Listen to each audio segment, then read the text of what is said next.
Know how you tend to go to the bathroom more when you're drinking alcohol? That's because alcohol is a bladder irritant, and there might be some other things that you're drinking throughout the day that are making your urgency or frequency symptoms a little worse. A bladder irritant is something that can irritate the lining of your bladder. So your bladder muscle squeezes to get the urine out. And when you have a bladder irritant, it can irritate that lining and cause those bladder spasms to contract and try and get that urine out right now, even though your bladder's not full. And it can feel like it comes on really suddenly and contribute to bladder urgency issues. This is what's considered normal. When you're ready to pee, bladder muscles squeeze and pee flows through your urethra and out of your body. So this bladder is empty right now, but this lining around here, those muscles will squeeze to get everything out. Now, this one is urgency incontinence, meaning you have the urgency and you don't get to the bathroom in time and some comes out.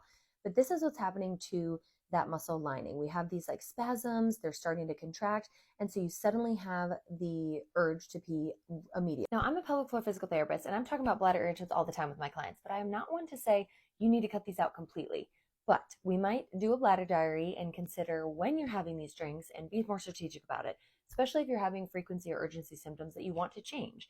If you're going to have a long work meeting, maybe we don't have that coffee right before.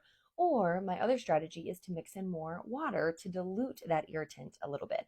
So some examples of these are coffee, tea, spicy foods, acidic foods, obviously alcohol, and everyone's different. So some of these things may affect you more than another person. So knowing your irritants and what bothers your bladder is the first step. Keeping track of what you're consuming through the day, adding more water in so it doesn't have so much of an effect, and also learning your habits and maybe being strategic and changing those habits a little bit to help resolve your symptoms. So which of these bladder irritants do you feel like affect you the most?